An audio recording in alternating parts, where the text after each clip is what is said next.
Hello friends. 2021 का मैं अपना नया और पहला वीडियो लेके आप सबके सामने हाजिर हूँ दोस्तों। आज हम लोग बीमारी की बात नहीं करेंगे। नए साल की शुरुआत हम लोग बच्चों की एजुकेशन से करेंगे और आज जो मैंने टॉपिक चुना है वो ये है कि हमारे बच्चों के लिए कौन सा बोर्ड बेहतर है, सीबीएसई या आईसीएसई। तो दोस्तों, इससे पहले कि मैं अपना वीडियो शुरू करूं, मेरी आप लोगों से एक वही रिक्वेस्ट कि भाई मेरे चैनल को प्लीज़ सब्सक्राइब कीजिए, बेल आइकॉन प्रेस कीजिए ताकि मेरा आने वाला वीडियो सबसे पहले आप तक की नोटिफिकेशन में आएगा। और मेरे वीडियोस को उन लोगों को जिनके बच्चे स्कूल गोइंग हैं या जो कॉलेज कंप्लीट करने वाले हैं उन लोगों को ज़्यादा से ज़्यादा लोगों में शेयर कीजिए ताकि ये अवेयरनेस हमारी ज़्यादा से ज़्यादा लोगों में पहुँच सके। ठीक है दोस्तों, देखिए ज़्यादातर पेरेंट्स को ये कन्फ्यूजन रहता है कि मुझे अपने बच्चे को किस बोर्ड से एजुकेशन दिलानी चाहिए। अब जैसे मैं उत्तर प्रदेश में हूँ, we are in Uttar Pradesh. यहाँ पर 3 बोर्ड चलते हैं, एक यूपी बोर्ड चलता है, एक सीबीएसई और एक आईसीएसई। अब यूपी बोर्ड की बात करें तो ये ऑलमोस्ट शहरों से ऑब्सलीट हो चुका है।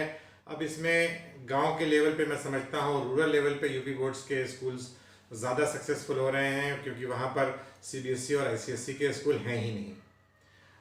बट अगर हम लोग देखें तो सीबीएसई और जो मेट्रो शहरों में, बड़े शहरों में अगर आप देखें तो या तो सीबीएसई सिलेबस को फॉलो करते हुए स्कूल्स हैं या आईसीएसई के सिलेबस को फॉलो करते हुए स्कूल्स हैं।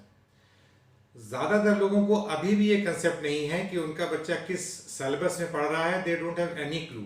बस जाके उन्होंने बस स्कूल का नाम सुना कि भाई ये स्कूल बहुत अच्छा है, उन्होंने एडमिशन उसका करा दिया बगैर ये सोचे समझे कि भाई हमारा बच्चा किस सिलेबस को फॉलो करने जा रहा है और उसके आगे क्या प्रॉस एंड कॉन्स होंगे। तो इसीलिए मैंने सोचा कि अपने वीडियो के माध्यम से एक तो लोगों में अवेयरनेस में जगाऊं कि जो पेरेंट्स जिनके बच्चे अभी छोटे हैं उनको अभी से डिसाइड करना होगा कि वो किस बोर्ड को लेके आगे चलना चाहते हैं, उसी के हिसाब से उनके स्कूल्स का सिलेक्शन होना चाहिए। और क्या बोर्ड वो चुनेंगे और क्यों चुनेंगे इसकी बातें मैं आपको बताऊंगा। ये मेरा, जैसे मैंने कि आपको बता दूं कि ये मेरा इंडिविजुअल मशवरा है, ये मेरी इंडिविजुअल राय है। आप इससे डिसएग्री कर सकते हैं, आप इससे एग्री कर सकते हैं। आपके बच्चे के पोटेंशियल के हिसाब से, आपको बच्चे के फ्यूचर के हिसाब से आपको स्कूल चूज करना होगा। मैं सिर्फ इसके पॉजिटिव और निगेटिव पॉइंट्स आपको बताने जा रहा हूँ। तो देखिए दोस्तों, सीबीएसई सिलेबस जो है वो इंडिया का रिकॉग्नाइज्ड करिकुलम है जो कि गवर्नमेंट ऑफ इंडिया के अंडर कंट्रोल आता है। सीबीएसई बोर्ड जो है, और इसके पूरे हिंदुस्तान में तकरीबन 21,271 स्कूल्स हैं और विदेशों में भी तकरीबन 28 कंट्रीज में इसके 200 से 300 स्कूल्स इसके मौजूद हैं। तो ये तो सीबीएसई का एक एडवांटेज है कि इट्स ए वाइडर नेटवर्क। सारे मतलब अगर आप देखें फॉरेन कंट्रीज में और इंडिया में इतना बड़ा इसका एक नेटवर्क बेस है। तो अगर आपका बच्चा मान लीजिए सीबीएसई में 9th में पढ़ रहा है और अब आपका ट्रांसफ़र हो जाता है किसी ऐसे शहर में, तो वहाँ पर हो सकता है आपको आईसीएसई के सिलेबस के स्कूल कम मिले या ना मिले। बट ये ज़रूर गारंटी है कि आपको सीबीएसई के सिलेबस के स्कूल्स, केंद्रीय विद्यालय और इस तरह के तमाम स्कूल आपको सीबीएसई के बोर्ड्स के हर शहरों में मिल जाएंगे। तो जिन लोगों की ट्रांसफरेबल पोस्ट है, आजकल लोग बहुत फ्रीक्वेंटली जॉब चेंज करते रहते हैं, गवर्नमेंट सेक्टर के लोगों का भी ट्रांसफ़र होता रहता है और प्राइवेट सेक्टर में भी लोगों के ट्रांसफ़र होते रहते हैं। तो ऐसे में CBSE definitely is a better option, क्योंकि आप जिस शहर में भी आपकी पोस्टिंग होगी, भाई आप स्कूल के हिसाब से तो अपना ट्रांसफ़र करा नहीं सकते कि भाई वहाँ पर आईसीएसई स्कूल होगा इसलिए आप मेरा ट्रांसफ़र इस शहर में कर दीजिए। आपके पास ट्रांसफ़र का ऑर्डर आ जाएगा, जब आप खोलेंगे तो आपको शहर का नाम मिलेगा और जब आप उस शहर में जाएंगे तो आपको ये वहाँ पर जाके पता करना पड़ेगा कि ये सीबीएसई के स्कूल्स हैं कि आईसीएसई के स्कूल्स हैं। संभावनाएं तकरीबन 10 गुना ज़्यादा है कि वहाँ पे आपको सीबीएसई के स्कूल मिलेंगे, क्योंकि जैसे मैंने कहा कि पूरे हिंदुस्तान में 2300 स्कूल सिर्फ ऐसे हैं जो कि आईसीएसई बोर्ड को फॉलो करते हैं, जबकि 21,000 से 21,500 स्कूल जो हैं वो सीबीएसई बोर्ड को फॉलो करते हैं। तो ट्रांसफरेबल जॉब वालों के लिए CBSE is definitely A better option. दूसरा जो इसका जो पॉजिटिव पॉइंट सीबीएसई बोर्ड का है कि ये बच्चों को स्ट्रेस बिल्कुल नहीं देता है। स्ट्रेस फ्री एनवायरनमेंट में एजुकेशन सिस्टम को एनसीईआरटी के थ्रू इसको डेवलप किए गए हैं इसके करिकुलम।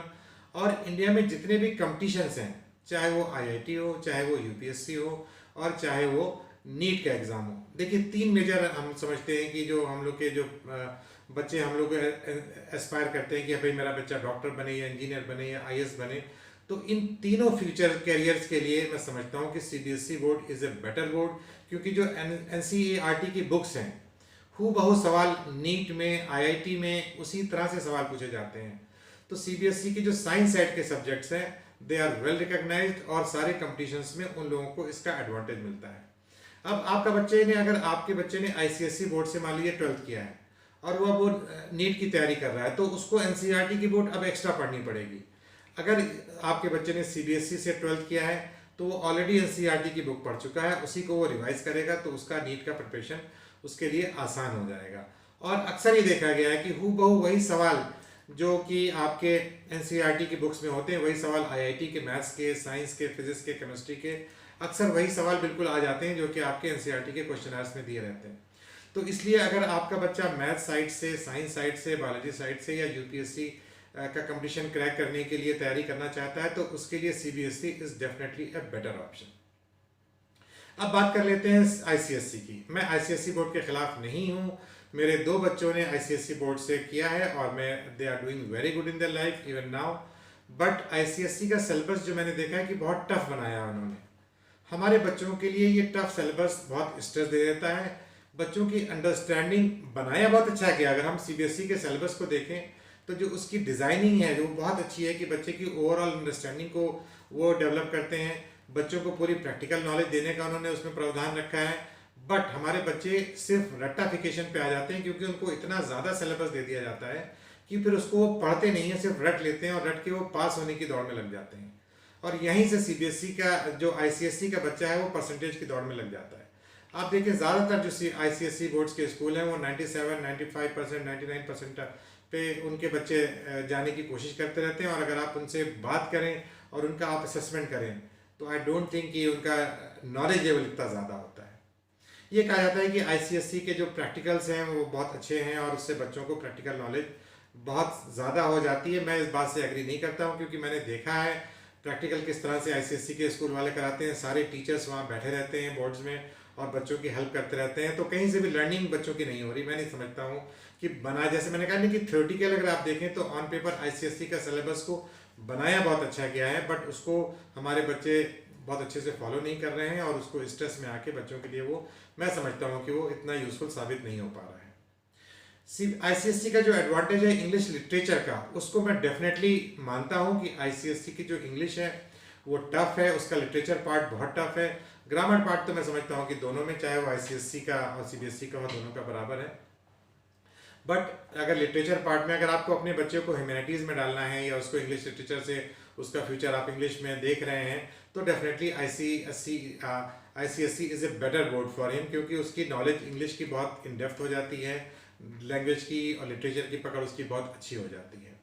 इसी के साथ साथ आईसीएसई का जो एडवांटेज है कि उनके साथ जो मास कम्युनिकेशन वाले बच्चों के लिए और आपके ह्यूमैनिटीज़ के बच्चों के लिए कुछ एक्स्ट्रा सब्जेक्ट्स भी हैं, सोशल साइंस को लेके और आपके कुकरी को लेके और भी 2-3 सब्जेक्ट ऐसे एक्स्ट्रा वो लोग पढ़ा रहे हैं जो कि सीबीएसई सिलेबस में नहीं पढ़ाए जाते हैं।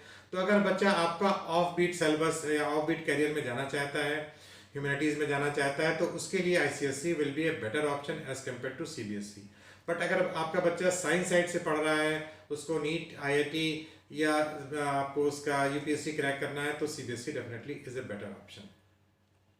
अब जैसे आता है कि ग्रेडिंग सिस्टम, अब हम लोग देखें कि सीबीएसई ने ग्रेडिंग सिस्टम दिया हुआ, तो ग्रेडिंग सिस्टम अगर आप देखें तो सारी यूनिवर्सिटीज़ में, बाहर के आप जितने कंट्रीज देख लें, ज़्यादातर सब जगहों पे ग्रेडिंग सिस्टम दिया जाता है, सीजीपीए और एसजीपीए दिया जाता है, ताकि बच्चों में कोई एक एक मार्क्स को लेके झगड़ा ना हो, एक एक मार्क्स को लेके लड़ाई ना हो। ये परसेंटेज की जो रैट रेस लगी हुई है, इसको अवॉइड करने के लिए सीबीएसई ने ग्रेडिंग सिस्टम किया हुआ। मैं समझता हूँ कि ये बहुत वेलकम स्टेप है, इससे बच्चों में स्ट्रेस नहीं होता है और बच्चे A+ आ गया, B+ आ गया, B- आ गया, but they are happy with that और अपना से वो खुश रहते हैं वो इस तरह से, तो बच्चों को स्ट्रेस बिल्कुल नहीं है।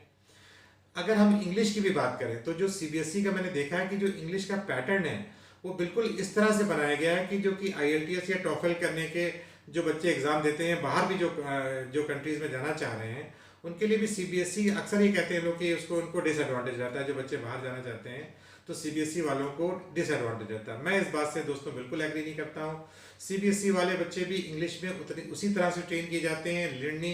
रीडिंग, लर्निंग, राइटिंग, कॉम्प्रिहेंशन, ये सारे जो मॉड्यूल्स हैं, जो चाहे वो आईएलटीएस हो, जो टॉफल हो, जिस तरह से उसमें ये एग्ज़ाम लिया जाता है, उसी तरह से सीबीएसई भी अपने बच्चों को बिल्कुल प्रैक्टिकल वे में तैयार कर रहा है।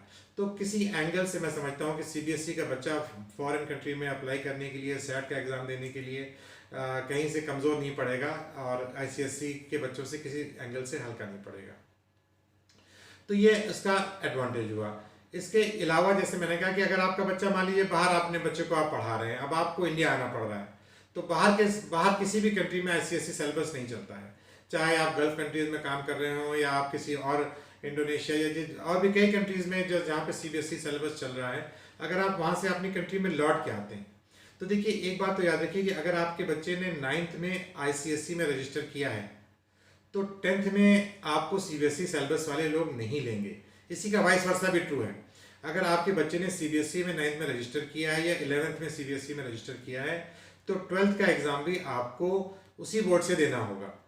अब मान लीजिए अब आप सीबीएसई में आपका बच्चा गल्फ में आप कहीं पढ़ रहे थे और आपका 11th में बच्चा आपका था, अब उसका आपका ट्रांसफ़र हो गया और आपका जॉब खत्म हो गया, आपको इंडिया आना पड़ गया। तो अब आपके पास बहुत ज़्यादा ऑप्शंस रहेंगे सीबीएसई के स्कूल्स, क्योंकि बहुत ज़्यादा है। बट इसी के मुकाबले अगर आप इंडिया ही में पढ़ रहे हैं, मान लीजिए अब आपका गल्फ का ऑफर मिल जाता है, आप 11th में गल्फ कंट्री में जाना चाहते हैं, वहाँ पे आप अपने बच्चे को लेके पढ़ाना चाहते हैं, तो आपका बच्चा आईसीएसई से अगर पढ़ रहा है तो गल्फ में आपको 12th में आईसीएसई बोर्ड कहीं नहीं मिलने वाला है, या और किसी भी कंट्री में आपको आईसीएसई बोर्ड नहीं मिलेगा। तो वहाँ पे फिर आपके पास ये मजबूरी हो जाएगी कि आप अपने बच्चे को 1 साल यहाँ पर रोकें, उसको 12th करा के फिर अपने बच्चे को अपने पास बुलाएं, या फिर आप जाके फिर 11th में 1 साल उसका रिपीट कराएं, फिर सीबीएसई में उसका सिलेबस में उसका आप रजिस्ट्रेशन कराएं ताकि उसको बच्चा सीबीएसई के सिलेबस में जाके शामिल हो सके। इसके अलावा जो एक एडवांटेज सीबीएसई वालों को है कि सीबीएसई इंग्लिश और हिंदी दोनों मीडियम में हो सकता है। तो यहाँ पर लैंग्वेज का कोई बार नहीं आता है। एक average middle class Indian family जहाँ पर इंग्लिश का बिल्कुल स्कोप नहीं है, वो सीबीएसई का एग्ज़ाम हिंदी में दे सकता है, तो इसका बहुत बड़ा एडवांटेज है। वेयर एज आईसीएसई सिलेबस में हिंदी का कोई ऑप्शन आपको नहीं दिया जाता है। इसके अलावा जो एक अनदर ऑप्शन आपको आता है कि सीबीएसई में आप प्राइवेट एग्ज़ाम भी अप्लाई कर सकते हैं, यानी कि आपने किसी दूसरे स्कूल से मान लीजिए आपने पढ़ा है बट सीबीएसई में आप रजिस्टर करके अपने बच्चे को सीबीएसई का एक प्राइवेट एग्ज़ाम भी दिला सकते हैं। ये ऑप्शन आपको सीबीएसई में बिल्कुल नहीं मिलता है। ठीक है दोस्तों, तो मैं समझता हूँ कि मेरे इस वीडियो से आप लोगों को ये इंसाइट ज़रूर मिला होगा कि सीबीएसई का क्या पॉजिटिव पॉइंट्स हैं और आईसीएसई के क्या पॉजिटिव पॉइंट्स हैं। ये प्योरली आपका डिसीजन है कि आप अपने बच्चे को किस स्ट्रीम में ले जाना चाहते हैं, उसका आप फ्यूचर आज से 5 साल बाद किधर देखना चाहते हैं। तो ये प्योरली आपका डिस्कशन होगा। मेरा काम सिर्फ आपको सजेशन देना था। जैसा कि मैंने पहले भी वीडियो की शुरुआत में कहा था कि ये मेरा पर्सनल सजेशन है, मेरे पर्सनल एक्सपीरियंस से मैं आपको बता रहा हूँ। मेरी एक बेटी जो सबसे छोटी है, जो इस वक्त यूएस में पढ़ रही हैं, यूनिवर्सिटी ऑफ कैलिफोर्निया, जो कि one of the best universities in the world है, वहाँ पर वो सीबीएसई के थ्रू गई हैं और सेट क्वालिफाई करके गई हैं विद स्कॉलरशिप। तो भाई सीबीएसई का मेरे लिए सीबीएसई का थम्सअप है। आईसीएसई के मैं खिलाफ नहीं हूँ, बट जैसा कि मैंने कहा कि ये आपका इंडिविजुअल डिसीजन होगा। आप अपने बच्चे को, अगर आपका बच्चा मास कॉम में जाना चाहता है, ह्यूमैनिटीज़ में जाना चाहता है, या इंग्लिश लिटरेचर में पीएचडी, या उसको इंग्लिश में लिटरेचर में उसको आगे अपना करियर परसू करना है, उसके लिए definitely ICSE will be a better option. ठीक है दोस्तों, तो मैं समझता हूँ कि मेरे इस वीडियो से आप लोगों को कुछ ना कुछ जानकारी महत्वपूर्ण मिली होगी। मेरे इस वीडियो को ज़्यादा से ज़्यादा लोगों को शेयर कीजिए और मेरे चैनल को सब्सक्राइब कीजिए। अपना ये नया साल आप सबके लिए बहुत मुबारक हो। हम लोग इस कोविड पैंडेमिक से छुटकारा पाएँ, मेरी यही कामना है, मेरी यही दुआ है। सब लोग सेफ रहें, सब लोग सुरक्षित रहें। Bye bye, take care, see you.